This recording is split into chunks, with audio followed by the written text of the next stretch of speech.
Okay, we're going to be shooting at this cardboard box with the R76. And we're going to see what it can do with it. I already fired about maybe 4 shots into it. You can see right there. That was from about maybe 50 yards away. Alright, so let's see what this can do.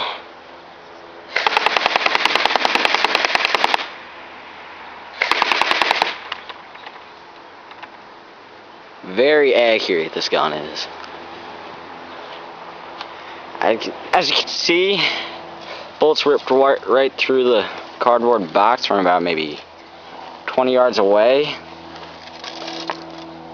Only one managed to stay in there, but I think that was the one that we had already shot.